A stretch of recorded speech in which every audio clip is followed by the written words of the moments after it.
กถั่วงาเกิดถั่วงาเป็นแม่นมันปลูกอย่างไรได้ผลอย่างเดียวกันตามพืชพันธุ์หวานลงจงเข้าใจแม้ความชั่วปลูกลง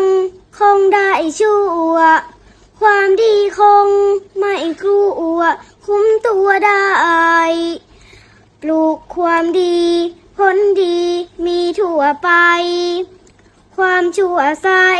อย่าปลูกเป็นถูกเอ่ย